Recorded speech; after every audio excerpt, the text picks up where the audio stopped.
Baiklah, Assalamualaikum warahmatullahi wabarakatuh. Alhamdulillahirabbil alamin wa bihi nasta'inu ala umuri dunya waddin wa ala alihi wa sahbihi ajmain amma ba'du. Alhamdulillah pada kesempatan hari ini saya ingin menyampaikan materi mengenai latihan kepanduan hizbul-waton kita ya.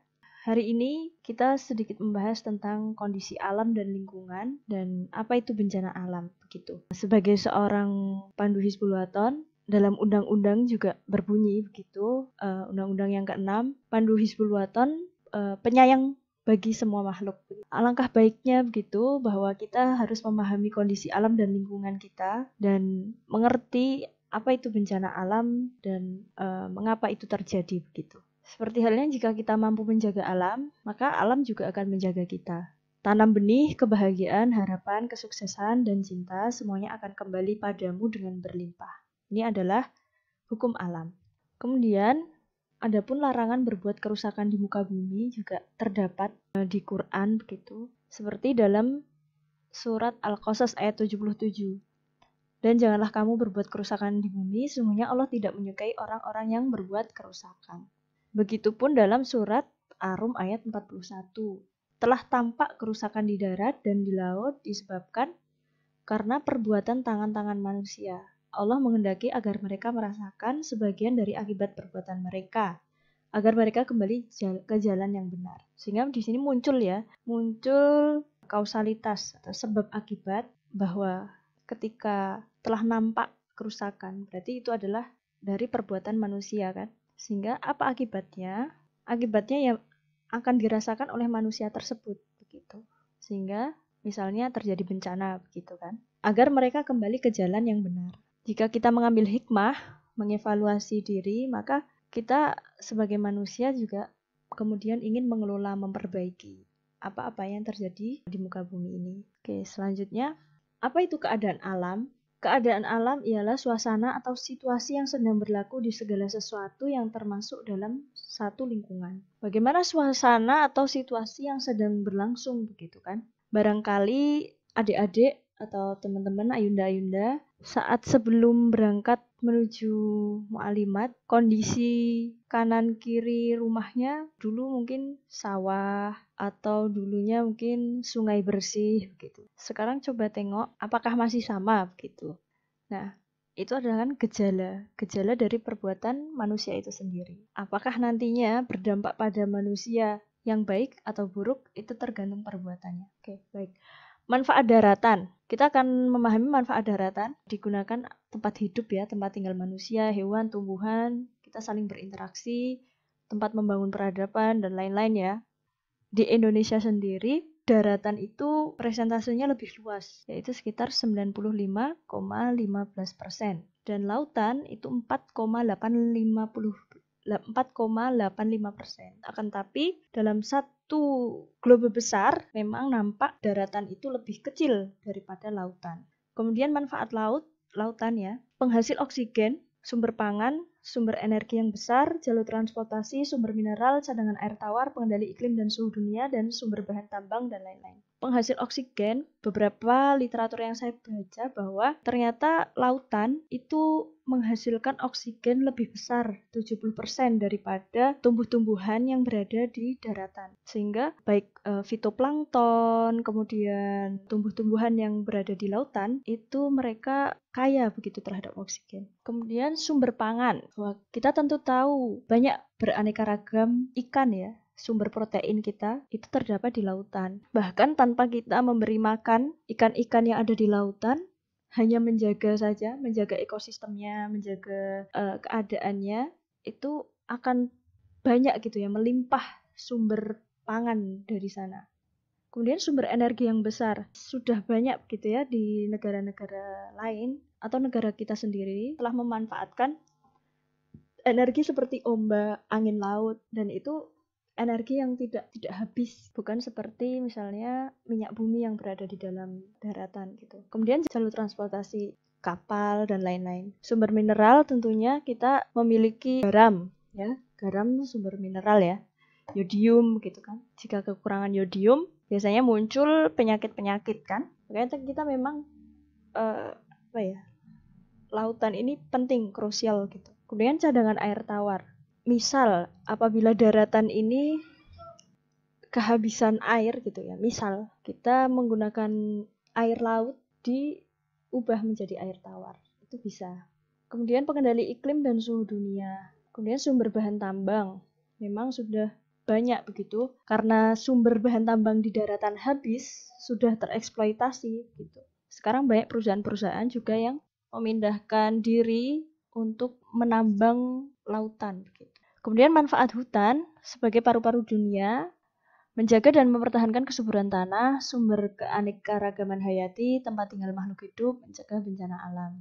Oke, manfaat gunung, menyimpan kekayaan material alam seperti air, kemudian kekayaan tambang, bahan obat, dan lain-lain. Kemudian menghindari banjir, longsor, dan tiupan angin kencang, dan sebagai pasak bagi bumi. Juga dijelaskan dalam Al-Quran bahwa dan dia menancapkan gunung-gunung di bumi supaya bumi itu tidak berguncang bersama kamu, dan dia menciptakan sungai-sungai dan jalan-jalan agar kamu mendapat petunjuk. Itu di An-Nahl ayat 15.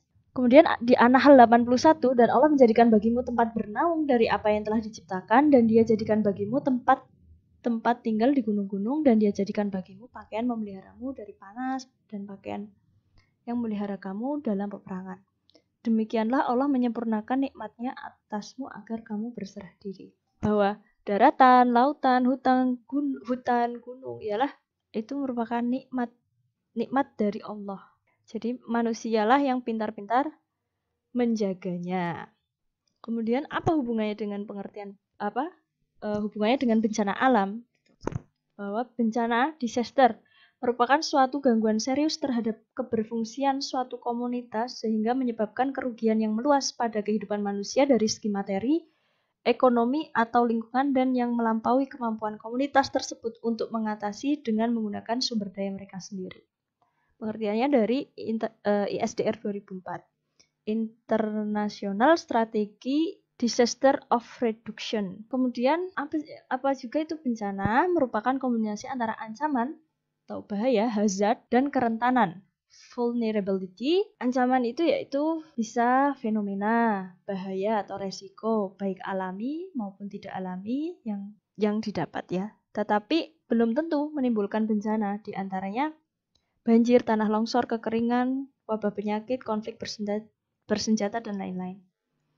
Sedangkan kerentanan adalah keadaan di dalam suatu komunitas yang membuat mereka mudah terkena akibat buruk dari ancaman, diantaranya kerentanan fisik, sosial, dan psikologi atau sikap.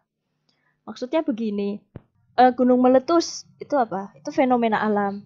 Misalnya, tanah longsor itu awalnya apa? Fenomena alam gitu.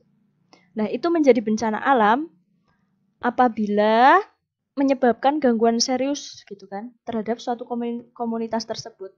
Misalnya di suatu daerah memiliki potensi bahaya tanah longsor. Sebagai manusia, untuk menghindari adanya kerentanan itu, apa yang mesti dilakukan? Misalnya tidak membangun pemukiman di daerah longsor tersebut, sehingga tidak menimbulkan bencana. Hazard atau ancaman itu pasti ada, tapi belum tentu semua hazard atau bahaya itu menimbulkan bencana gitu. Karena dipengaruhi oleh kerentanan. Jadi kita bisa menekan angka kerentanan itu. Apa kita akan memperparah kerentanan atau memperkecil kerentanan? Nah, pengertian bencana alam adalah bencana yang diakibatkan oleh peristiwa atau serangkaian peristiwa yang disebabkan oleh alam, antara lain berupa gempa bumi, tsunami, gunung meletus, banjir, kekeringan, angin topan, dan tanah longsor. Itu menurut BNPB. Jadi pada suatu tempat misalnya terjadi tsunami, tetapi di daerah tersebut tidak ada pemukiman, tidak ada korban, yaitu tidak dikatakan sebagai bencana alam. Kemudian apa yang kita bisa lakukan untuk meminimalisir kerentanan yang ada? Ya kita merawat alam, ya. Mohon maaf, itu maksudnya mengurangi kerentanan ya. Hazard atau bahaya itu ancaman itu pasti selalu ada. Gitu. Makanya kita harus pandai melihat situasi dan kondisi alam dan lingkungan di sekitar kita. Misalnya seperti kita saat ingin berkemah, kita juga harus melihat kondisi alam. Apakah daerah yang akan kita mukim itu bahaya atau tidak, untuk kelangsungan makhluk hidup yang lebih baik. Kemudian misalnya salah satunya juga pemilahan sampah organik dan anorganik. Di Yogyakarta sendiri, saya mengambil gambar ini yaitu Rapel atau Rakyat Peduli Lingkungan. Itu merupakan gerakan berbasis aplikasi ya untuk mengelola sampah, memilah sampah seperti plastik, kertas, botol kaca, elektronik bekas, jelantas, dan lain-lain. Oke, kita coba lihat sedikit tentang apa itu Rapel gitu, Rakyat Peduli Lingkungan. Ini merupakan salah satu jawaban atau cara mengelola sampah atau mengurai masalah yang ada karena yang terjadi selama ini pemerintah dan masyarakat belum mampu membangun secara kolaboratif. Sampah hanya berakhir pada tempat pembuangan sampah dan menggunung seperti pulau. Coba kita lihat ya. Apa itu Rapel? Niken Prastiwi kini telah meninggalkan kebiasaan lamanya membakar sampah di pekarangan rumah. Dalam sebulan terakhir ini, ia sudah memilah sendiri sampah rumah tangganya. Pemilahan sampah disesuaikan dengan jenisnya, dari sampah plastik, kertas, hingga kaleng.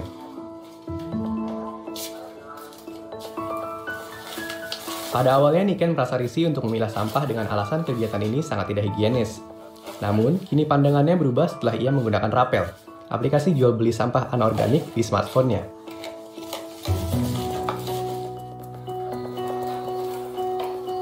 Caranya mudah, setelah sampah dipilah, pengguna cukup mengambil gambar sampahnya, cantumkan jenis sampahnya, lalu tuliskan perkiraan berat sampah. Nantinya pengguna akan diberitahu estimasi uang yang akan diterima. Pada tahun 2015 itu ada kegiatan di Yogyakarta. Kita melakukan evaluasi tentang peraturan pengelolaan sampah dan ternyata masyarakat itu udah milah di rumah. Tetapi ketika dikumpulkan oleh penggerobak atau dinas, dicampur lagi, mereka kecewa dan mereka bilang pengen ada sistem pengambilan yang terpilah. Akhirnya ide aplikasi itu muncul. Jadi Rapel membeli karena memang kita tidak bilang bahwa sampah itu berkah ya, tapi kita pengen bahwa sampah mereka yang sudah memilah itu mendapatkan reward. Jadi aktivitas memilah itu mereka senang melakukannya. Jadi kampanyenya berhasil. Sayangnya dari 2.700 pengguna terdaftar yang menjadi anggota aktif barulah 300 orang. Dukungan pemerintah dan kesadaran masyarakat sangat diperlukan. Terlebih sudah ada aplikasi Rapel yang dapat mengubah kebiasaan masyarakat mengelola sampah di era serba digital ini. Ini sistemnya memang seperti ojek online ya. Jadi memang sampah kita itu kita pilah di rumah minimal 1 kilo, kita posting di aplikasi, kolektor akan menjemput. Semudah itu dan langsung diberikan cash money atau bisa berupa electronic money sebagai pengganti sampah itu, harga sampah. Oke, coba sekarang kita lihat kerusakan laut ya. Ternyata laut Indonesia kita cukup tercemar ya, meskipun ada beberapa laut yang masih baik, kategori baik. Tapi coba kita lihat. 5 Juni diperingati sebagai Hari Lingkungan Hidup Sedunia. Ironis, kondisi laut Indonesia kini berada dalam situasi kurang beruntung. Beberapa titik sudah jadi tempat pembuangan sampah. Koresponden lingkungan Silvano Hajid mengajak kita untuk melihat apa yang terjadi dengan laut Indonesia selama setahun terakhir. Sampah plastik mengapung di pantai Tanjung Karang, Kabupaten Donggala, Sulawesi Tengah. Ikan seperti melihatnya sebagai makanan. Dahulu pantai ini bagai surga.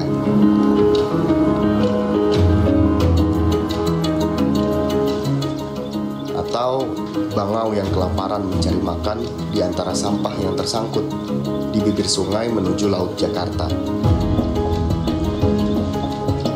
Sampah-sampah ini terbawa aliran sungai mulai dari hulu. Padang Lamun, habitat ikan untuk regenerasi. Di sebagian perairan dangkal Kepulauan Seribu sudah dijajah sampah. Pulau tak berpenghuni sekitar 1 km di seberang Labuan Bajo. Jadi pulau sampah. Oke, ini sangat sangat luar biasa ya ternyata permasalahan lingkungan kita, kemudian alam. Masih banyak ya persoalan-persoalan alam dan lingkungan gitu.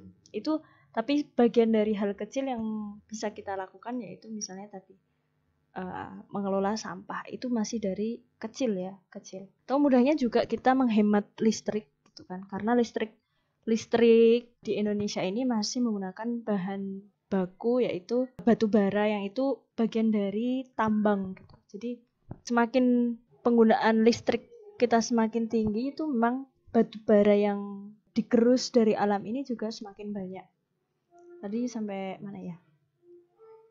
Ini salah satunya kalau di negara-negara lain tidak menggunakan aplikasi memang ya, karena mereka kesadaran dari masyarakat dan peraturan pemerintah sudah jelas. Jadi mereka kalau di Jepang kayak gini ya, setiap tempat itu sudah pemilah, bahkan dari rumah-rumah setiap hari sudah ada waktu-waktu tertentu untuk mengambil sampah. Memang prinsipnya lebih baik menggunakannya berulang kali jika tidak ingin dibuang. Misalnya plastik itu diciptakan berawal dari ingin bagaimana caranya agar kertas itu tidak sering digunakan. Karena kan kalau sering menggunakan kertas berarti semakin banyak pohon yang ditebang dulunya. Awalnya begitu kan, saat menggunakan kantong kertas. Kemudian diciptakan plastik itu karena plastik bahan bakunya lebih sederhana, kemudian penggunaannya bisa berulang kali. Tetapi kenyataannya setelah berubah zaman, ternyata plastik tidak digunakan berulang kali, hanya sekali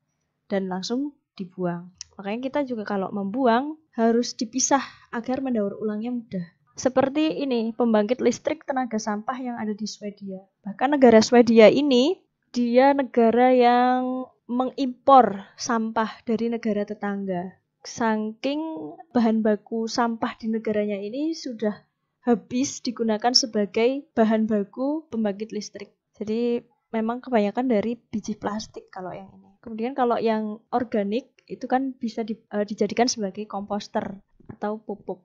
Kemudian ada satu lagi, ada video apa yang bisa kita lakukan juga di lingkungan sekitar kita yang paling kecil, yaitu menanam tumbuhan.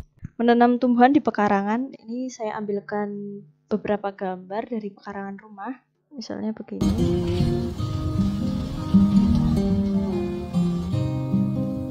Nah, kita bisa, kalau nggak ada pekarangan besar, ternyata kita bisa gunakan polybag atau plastik bekas, kaleng bekas. Ini kita tanami seperti ini aja tumbuh ya.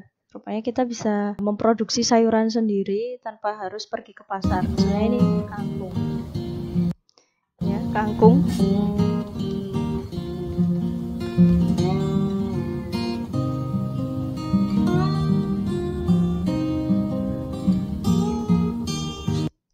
Ini pohon apa? Pohon terong ya.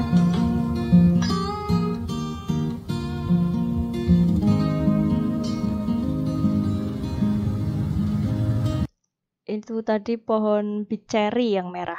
Rasanya seperti cherry tapi bijinya lebih besar.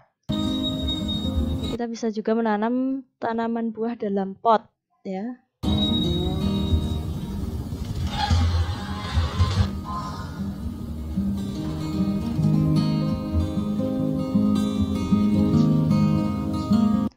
Nah, sayur-sayuran itu juga bisa digunakan medianya yaitu hidroponik. Misalnya teman-teman hidroponik kan biasanya dialiri listrik gitu kan, susah. Tapi ini kita menggunakan styrofoam bisa gitu kan. Udah bekas styrofoam buah itu biasanya atau perkakas lainnya. Kemudian kita menggunakan air mineral gelas bekas plastik itu. Ini kita bisa gunakan nih.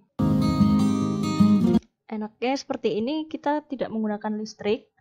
Kemudian kita beri nutrisi dan air itu paling tidak hanya seminggu sekali. Kalau yang mengalir itu biasanya 2 hari saja kita harus memberikan air. Karena memang proses panennya lebih cepat yang dialiri air menggunakan listrik itu daripada yang mengendap seperti ini.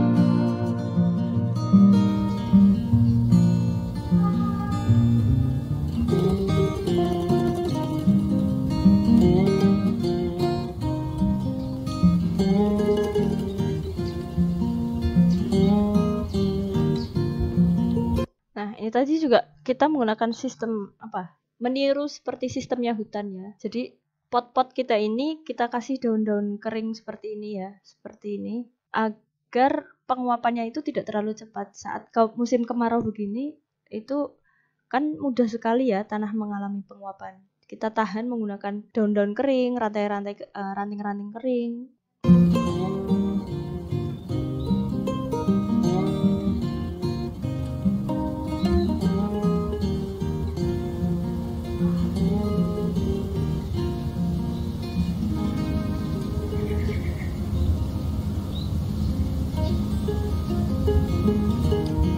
Nah, ini kita juga bisa menggunakan medianya, yaitu wadah minyak bekas yang kita cuci kemudian kita lubangin sebesar air mineral gelas. Jadi kita lubangin, kemudian kita isi saja tanah, kemudian isi bibitnya, itu akan tumbuh. Dan kita tidak sering menyiram karena di sini airnya mengendap di bagian bawah ini, di bagian wadah bekas minyak ini.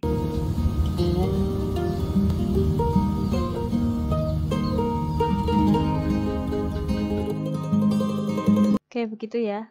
Oke. Jadi barangkali semua masalah hidup kita jawabannya ialah cinta. Mulailah mencintai dirimu, lingkungan, dan orang lain yang semuanya tidak boleh melebihi cintanya pada Allah. Rupa-rupanya selama ini kita belum bangun cinta karena mencintai sesuatu harus diperjuangkan, bukan dibiarkan. Mari merawat cinta dengan alam dan lingkungan. Oke. Pada kesempatan kali ini ada tugas ya, silahkan nanti kerjakan tugasnya di dalam Microsoft Word dengan menuliskan keterangan berupa nama, kelas, nomor absen, dan alamat daerah kamu tinggal, misalnya Kota Gede, Yogyakarta.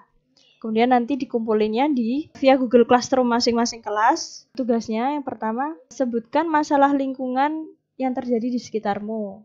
Apapun itu boleh silahkan disebutkan, ditulis saja. Dari beberapa masalah yang terjadi di lingkunganmu, coba uraikan bagaimana cara menyelesaikan. Tuliskan jika kamu turut andil dalam pemecahan masalah tersebut. Dan yang ketiga, buatlah masakan sederhana yang dapat dimasak saat terjadi bencana alam.